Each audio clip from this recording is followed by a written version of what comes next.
Fala pessoal, nós estamos no nosso terceiro vídeo que fala sobre a teoria do arrebatamento pré-tribulacionista. Nós estamos falando sobre a igreja, o fato de que a igreja não pode participar desse período tribulacional ou a 70ª semana de Daniel.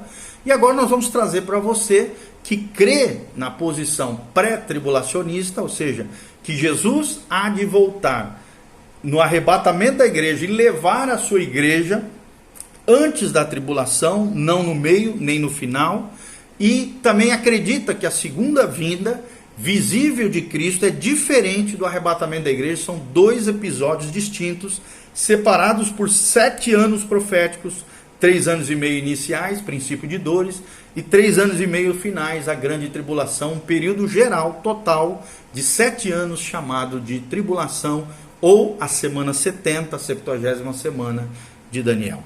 Mas continuando a falar sobre essa relação de Cristo com a igreja e com o mistério da igreja, nesse período antes da tribulação ou durante a tribulação, nós vamos falar um pouquinho mais sobre isso.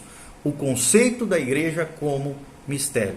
Nós também falamos um pouquinho mais sobre isso. Se você quiser saber de maneira mais detalhada, nós falamos na nossa série de vídeos que você pode assistir no nosso canal, chamado O Plano de Deus através das Eras. Nós falamos 7 vídeos sobre a questão da dispensação e do tratamento de Deus com Israel e com a igreja. E tem um fato ali, em um dos vídeos ali que eu postei, sobre a igreja como mistério. Mas aqui dentro da visão pré-tribulacionista, qual é o conceito da igreja como mistério? Intimamente ligado à consideração anterior está o conceito neotestamentário de que a igreja é um mistério. Ou seja, ela não foi revelada no Antigo Testamento, mas foi revelada através da pessoa de Jesus, do início da igreja, e através, principalmente, essa palavra é usada muito nas epístolas paulinas. A igreja como um mistério, formada agora, um novo corpo, numa nova era, a era da igreja, numa nova dispensação, a dispensação da igreja, ou dispensação da graça, ou era da igreja.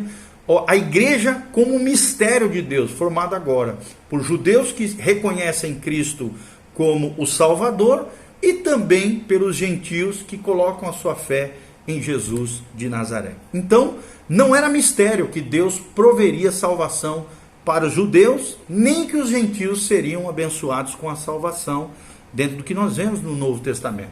O fato de que Deus formaria de judeus e gentios um só corpo, nunca foi revelado no Antigo Testamento, como eu falei. E constituiu o mistério citado por Paulo, por exemplo, em Efésios 3, de 1 a 7, Romanos 16, de 25 a 27, Colossenses 1, de 26 a 29. Todo esse novo plano não foi revelado até a rejeição de Cristo por parte de Israel, da dureza de coração de Israel nos tempos da encarnação de Jesus de Nazaré, que está lá em Mateus 12, principalmente, fala sobre essa dureza, esse endurecimento do coração de Israel. Deus abre então um parêntese profético dentro da história da humanidade, onde Deus para de tratar com Israel e começa uma nova dispensação, um novo tempo, a era da igreja. Então é depois dessa rejeição de Mateus 12, principalmente nos versículos 23 e 24, que o Senhor faz a primeira promessa da futura igreja, lá em Mateus 16, 18. E é depois da rejeição da cruz que a igreja tem seu início lá em Atos capítulo 2, com a descida do Espírito Santo. É depois da rejeição final de Israel que Deus chama Paulo para ser apóstolo aos gentios. E por meio dele, o mistério da natureza da igreja, então, é revelado. A igreja é, manifestamente, uma interrupção do plano de Deus para Israel, que não foi iniciada até que Israel rejeitasse a oferta do reino messiânico. Segue-se, logicamente, que esse plano de mistério deve ser concluído antes que Deus possa retomar seu trato com a nação de Israel, como foi demonstrado previamente que ele assim o fará. Ele quem? Cristo assim o fará. Ou seja, o plano do mistério, tão distinto no seu início, certamente será separado na sua conclusão. Esse plano deve ser concluído antes que Deus retome e complete o seu plano para Israel. Esse conceito da igreja como mistério torna inevitável o arrebatamento pré-tribulacionista. Outro argumento muito importante dos pré-tribulacionistas são essas distinções entre Israel e a igreja. Quais são essas distinções entre Israel e a igreja ou o corpo de Cristo? Schaeffer estabeleceu 24 contraposições, ou seja, contrapontos, diferenças, contrastes entre Israel e a igreja que demonstram conclusivamente que esses dois grupos não podem ser unidos num só, mas devem ser diferenciados profeticamente como entidades separadas com que Deus realiza um plano especial. Ou seja, Deus tem um plano especial para Israel e Deus tem um plano especial para a igreja.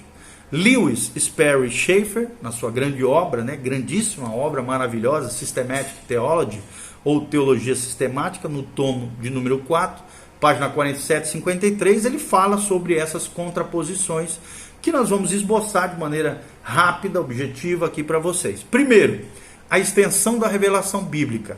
Israel são quase 4/5 da Bíblia. A igreja, cerca de 1/5 da Bíblia. Ou seja, 4/5 da Bíblia fala sobre Israel. 1/5 da Bíblia fala sobre a igreja. O propósito divino, Israel tem todas as promessas terrestres nas alianças abrâmica, davídica e palestínica. Já a igreja tem as promessas celestiais dadas pelo Evangelho de Jesus. A descendência de Abraão, Israel, tem uma descendência física, dos quais se tornam descendentes espirituais ou não. Já a igreja só tem uma descendência espiritual, mediante a fé em Jesus de Nazaré. O nascimento coloca Israel como um nascimento físico, que produz um relacionamento com Deus. Já a igreja fala de um nascimento espiritual, a regeneração, que traz a um novo relacionamento com Deus. O cabeça de Israel é Abraão, o cabeça da igreja é Cristo. As alianças com Israel falam de Abraão e todas as alianças seguintes. Já a igreja, indiretamente relacionada com a aliança abrâmica, também tem uma nova aliança em Cristo Jesus, o nosso Senhor. Quanto à nacionalidade, Israel é uma nação. Já a igreja é composta de todas as nações, etnias, povos, línguas da terra. O trato divino com Israel faz de Israel nacional e individual.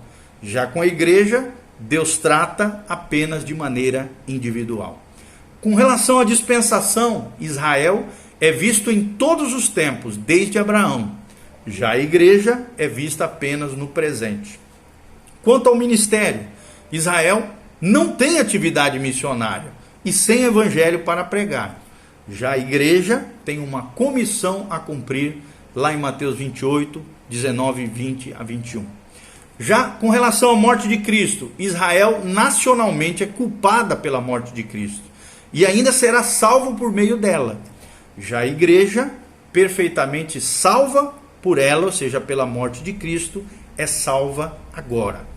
Com relação ao Pai, Israel, por meio de um relacionamento especial, tem Deus como o Pai da nação. Já a igreja, somos relacionados individualmente a Deus como o nosso Pai Celeste, o Abba, Pai. E Cristo, a relação de Cristo. Israel tem Cristo como Messias, o Emanuel, o Rei.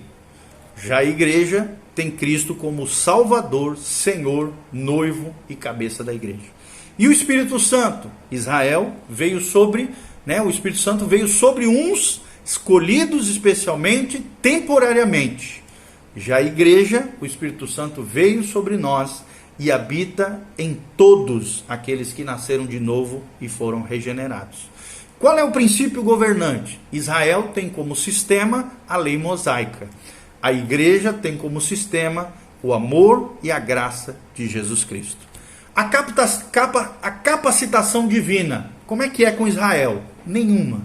Já com a igreja, existe a habitação do Espírito Santo e a capacitação através dos dons, das virtudes, dos frutos do Espírito, com o Espírito Santo de Deus.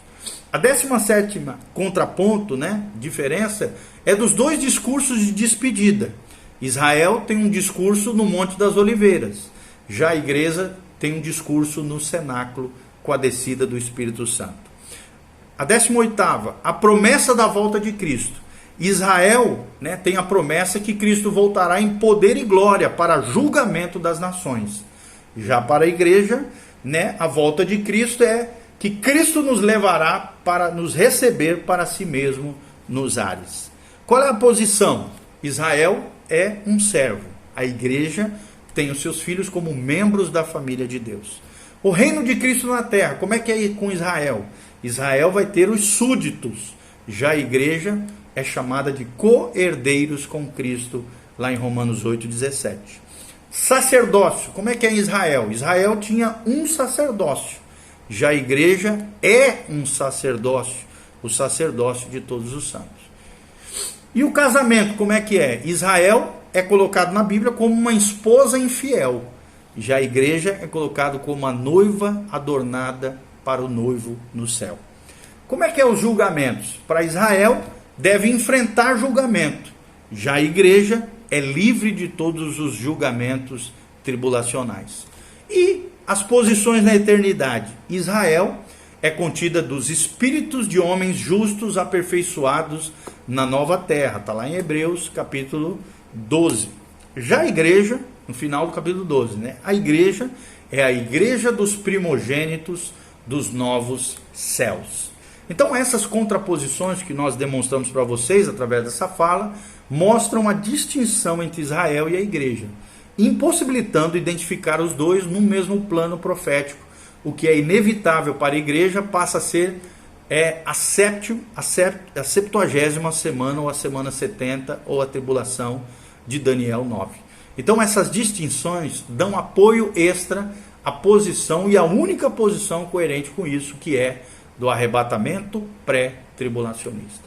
A doutrina da iminência, como é que é essa doutrina da iminência dentro da perspectiva pré-tribulacionista? Muitos sinais foram dados à nação de Israel, os quais precederiam a segunda vinda, a fim de que a nação vivesse a expectativa quanto à sua volta, a volta de Cristo, se aproximasse. Apesar de Israel não saber o dia nem a hora em que o Senhor voltaria, saberia que a sua redenção se aproximaria pelo cumprimento desses sinais. Tais sinais nunca foram dados à igreja. A igreja tem a ordem de viver à luz da vinda iminente do Senhor para transladá-la à sua presença. É o que diz João 14, 2 e 3, Atos 1, 11, e 1 Coríntios 15, 51, Filipenses 3, 20, Colossenses 3, 4, 1 Tessalonicenses 1, 10, 1 Timóteo 6, 14, Tiago 5, 8, 1 Pedro 3, 3. Passagens como, por exemplo, 1 Tessalonicenses 5, 6 e Tito 2, 13 e Apocalipse 3, 3, alertam o crente a aguardar o próprio Senhor. Não aguardar sinais que antecederiam seu retorno, mas aguardar o próprio Senhor. Daí a iminência de Cristo. E é verdade que os acontecimentos da 70ª semana lançarão um prenúncio antes do arrebatamento, mas a atenção do crente deve ser sempre dirigida para Cristo, o autor e consumador da nossa fé, lá de Hebreus 12, 1. Nunca os presságios, mas sim a visão direta para Jesus. A atenção do crente deve ser sempre dirigida para Cristo e não para presságios. Então essa doutrina da iminência ou da volta a qualquer momento não é uma doutrina nova surgida com Darby, como muitas vezes se afirma, embora ele a tenha esclarecido, sistematizado e popularizado.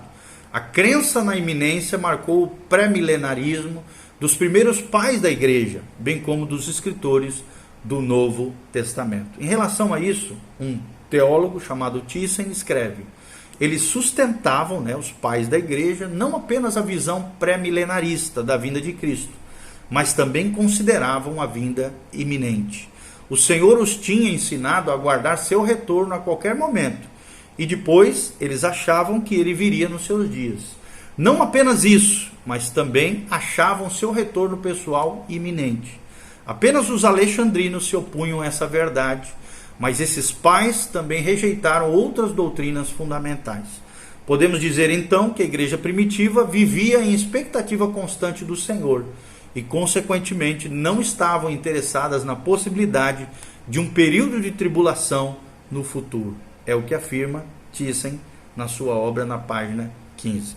Então, embora a escatologia da igreja primitiva não seja clara em todos os seus aspectos, pois não era objeto de sério exame, é clara e evidente de que eles acreditavam no retorno iminente de Cristo. A mesma iminência é vista nos escritos dos reformadores, embora tivessem opiniões diferentes sobre as questões escatológicas. Schaeffer, Sperry Schaeffer cita alguns reformadores para mostrar que acreditavam sim no retorno iminente de Cristo. Lutero escreveu o seguinte: acredito que todos os sinais que precedem os últimos dias já apareceram. Não pensemos que a vinda de Cristo está longe. Olhemos para cima com nossa cabeça erguida. Esperemos a vinda de nosso Redentor com a mente desejosa e alegre. Calvino também declarava: as Escrituras uniformemente nos ordenam a olhar com expectativa para o advento de Cristo. Isso podemos acrescentar como também o de John Knox, que também foi um reformador. Ele diz assim, John Knox, o pai do presbiterianismo, ele diz assim: o Senhor Jesus voltará e com presteza, e seu propósito não é outro senão reformar a face de toda a terra, o que nunca foi e nunca será feito, até que o justo rei e juiz apareça para restaurar todas as coisas.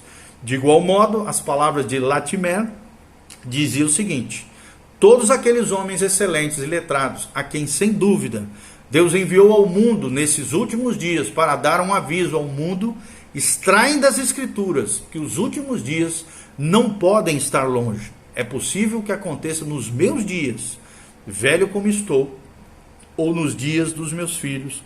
É o que falava Latimer, um também reformador, citado por Schaeffer na sua Teologia Sistemática, tomo 4, página 278 e 279. Ou seja, a doutrina da iminência impede a participação da igreja em qualquer parte da 70ª semana. A multidão de sinais dados a Israel para movê-lo à expectativa também seria para a igreja, e a igreja não poderia estar esperando Cristo até que esses sinais fossem cumpridos. O fato é que nenhum sinal é dado à igreja, e em vez disso, ela tem a ordem de aguardar a Cristo, o que impossibilita sua participação na tribulação. Outro argumento muito importante dos pré-tribulacionistas é a obra detentora em 2 Tessalonicenses 2. Ou seja, os cristãos, lá em Tessalônica, temiam que o arrebatamento já tivesse acontecido e eles estivessem já no dia do Senhor ou na tribulação. As perseguições pelas quais estavam passando, referidas no primeiro capítulo, tinham lhes dado base para essa consideração errônea. Mas Paulo escreve que tal coisa era impossível. Primeiro ele mostra no versículo 3 que o dia do Senhor não aconteceria até que houvesse uma partida. Não importa se essa partida seria um afastamento da fé ou uma partida dos santos da terra, como já mencionado no versículo 1. Segundo ele, Paulo, revela que haveria a manifestação do homem de pecado, ou o iníquo, descrito com mais detalhes no Apocalipse 13, ou seja, o anticristo. O argumento de Paulo no versículo 7 é que apesar de o mistério de iniquidade já estar em vigor em seus dias, a operação do erro, quer dizer que o sistema sem lei que culminaria na pessoa do iníquo, o anticristo, já estava manifesto, e esse iníquo, no entanto, não se manifestaria até que o detentor, ou seja, o Espírito Santo, fosse afastado. Em outras palavras, alguém impede o propósito de Satanás de culminar, e ele continuará a realizar seu ministério até ser afastado. Quem é ele? O Espírito Santo. Explicações a respeito da pessoa do detentor, como governo humano, lei, igreja visível, não são suficientes, pois esses todos continuarão em certa medida após a manifestação do anticristo, ou também conhecido como iníquo. Embora esse seja um problema essencialmente exegético, parece que o único que conseguiria exercer tal ministério de detenção seria o Espírito Santo. Então esse problema será examinado em detalhes posteriormente em outros vídeos que nós vamos tratar. Contudo, a indicação aqui é que enquanto o Espírito Santo estiver habitando na igreja, que é o seu templo, a sua morada, esse trabalho de detenção continuará e o homem de pecado não poderá ser revelado. Apenas quando a igreja, o templo do Espírito Santo, for retirada, o ministério de detenção cessará e a iniquidade produzirá e levantará o iníquo, o anticristo. Devemos notar que o Espírito Santo não cessará o seu ministério após a retirada da igreja, nem deixará de ser onipresente com esse afastamento, mas seu ministério restringidor sim cessará. Então, dessa maneira, o ministério detentor, que continuará enquanto o seu tempo estiver na terra, a igreja, e que precisa cessar antes que o iníquo seja revelado, requer o arrebatamento pré-tribulacionista da igreja, pois Daniel 9:27 revela que esse iníquo, o anticristo, será manifesto no começo da 70ª semana, ou tribulação, em outras palavras. Qual é a necessidade de um intervalo? A palavra apênteses, ou encontrar, é usada lá em Atos 28:15, com essa ideia de encontrar-se para retornar com. Não raro se afirma que a palavra usada em 1 Tessalonicenses 4,17 tem a mesma ideia. Logo, a igreja deve ser arrebatada para retornar instantânea e imediatamente com o Senhor à terra, negando e tornando impossível qualquer intervalo entre o arrebatamento e o retorno de Cristo. Não apenas a palavra grega não exige tal interpretação, como também certos acontecimentos previstos para a igreja após a sua translação ou rapto tornam tal interpretação impossível. Os acontecimentos são, lá no céu, o tribunal de Cristo, a apresentação da igreja a Cristo, o noivo, e as bodas do Cordeiro. Os 3 eventos que acontecerão paralelamente no céu, enquanto a tribulação está rolando aqui na terra. Em primeiro lugar, passagens como 2 Coríntios 5:9, 1 Coríntios 3:11, Apocalipse 4:4, Apocalipse 19:8 mostram que a igreja já terá sido examinada no que diz respeito à sua administração e terá recebido sua recompensa por ocasião na segunda vinda de Cristo. É impossível, então, conceber esse acontecimento sem que transcorra algum período de tempo. O que nós cremos são os 7 anos da tribulação. Ou seja, a igreja deve ser apresentada como presente do Pai para o Filho, o noivo Jesus. Scofield escreve o seguinte na sua obra. Ele diz assim: esse é o momento da suprema alegria do nosso Senhor, a consumação de toda a sua obra redentora. Maridos, amai vossa mulher, como também Cristo amou a igreja, e a si mesmo se entregou por ela, para que a santificasse, tendo-a purificada, por meio da lavagem da água pela palavra, para apresentar a si mesmo igreja gloriosa, sem mácula, nem ruga, nem coisa semelhante, porém santa e sem defeito, é o que fala Paulo em Efésios 5:25-27. Ora, aquele que é poderoso para vos guardar de tropeços e para vos apresentar com exultação, ou seja, com alegria, imaculados diante da sua glória, é o que fala Judas 24. E isso se encontra na Bíblia Scofield, no livro também, Will the Church Pass Through the Great Tribulation? É uma pergunta em inglês dizendo, irá por acaso a igreja passar através da grande tribulação? Na página 13 nós vemos que não. Apocalipse também 19, de 7-9, revela que a consumação da união entre Cristo e a igreja precede a segunda vinda. Ou seja, em muitas passagens, como Mateus 25, Lucas 12, 35-41, o rei Jesus é visto no papel de noivo na sua vinda, indicando que o casamento já se realizou. Esse acontecimento, da mesma maneira, requer um período de tempo e torna impossível que o arrebatamento e a manifestação sejam acontecimentos simultâneos como pensam os pós-tribulacionistas. Embora a extensão do período não esteja sendo verificada nessa discussão especificamente, Mateus 25 e Lucas 12, faz-se necessário um intervalo entre o arrebatamento e a revelação de Cristo com a igreja descendo à terra. Então, qual é a distinção entre o arrebatamento e a segunda vinda? É muito importante isso estar bem claro no nosso coração. Devemos observar as várias contraposições entre o arrebatamento e a segunda vinda. E elas mostrarão que os dois acontecimentos não são vistos como sinônimos nas Escrituras, como muitos pensam erroneamente quando estudam as profecias bíblicas. A existência de dois planos separados é mais bem percebida pelas muitas contraposições encontradas nas Escrituras entre esses dois acontecimentos. Primeiro, a translação ou rapto, arrebatamento, compreende a retirada dos crentes, enquanto o segundo advento requer o aparecimento e a manifestação do Filho, Jesus aqui.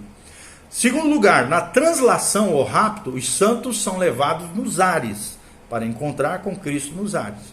Enquanto na segunda vinda de Cristo, Cristo volta à terra com os seus santos. Em terceiro lugar, na translação, Cristo vem buscar a sua noiva, enquanto na segunda vinda, ele retorna com a sua noiva.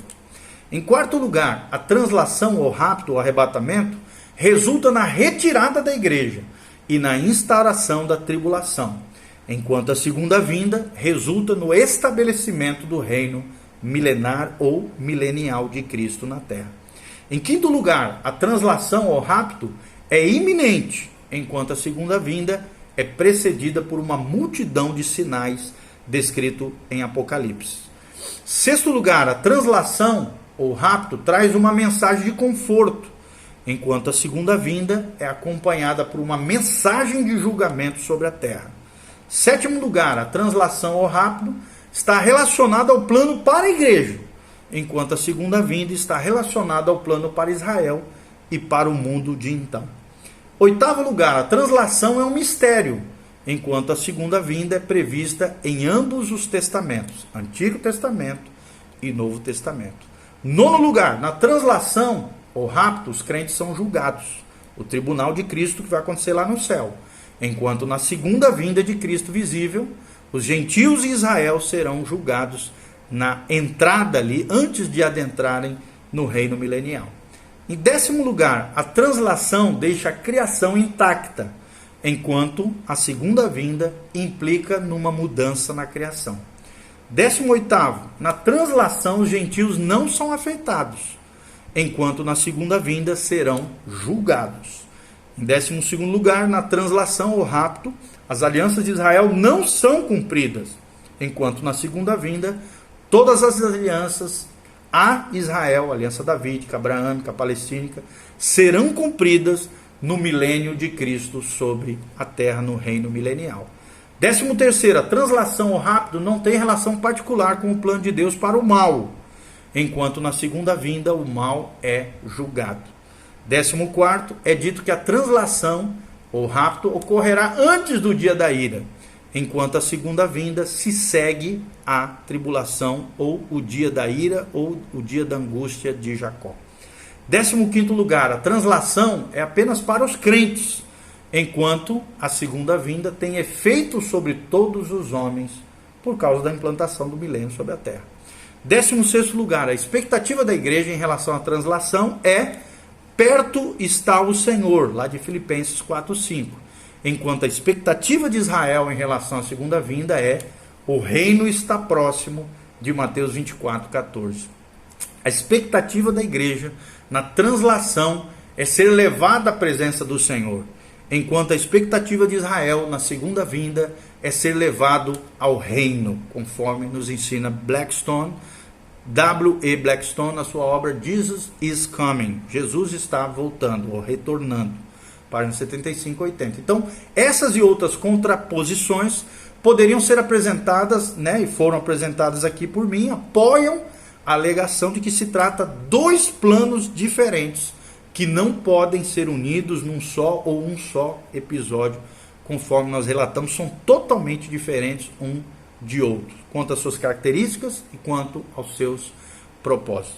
No vídeo a seguir nós vamos falar sobre os 24 anciãos. O que é isso dentro dessa visão pré-tribulacionista? Fique conosco, que Deus te abençoe, em nome de Jesus. Vamos para o quarto vídeo cerca da visão ou da perspectiva da teoria pré-tribulacionista do arrebatamento da igreja. Um grande abraço, a graça e a paz de Jesus.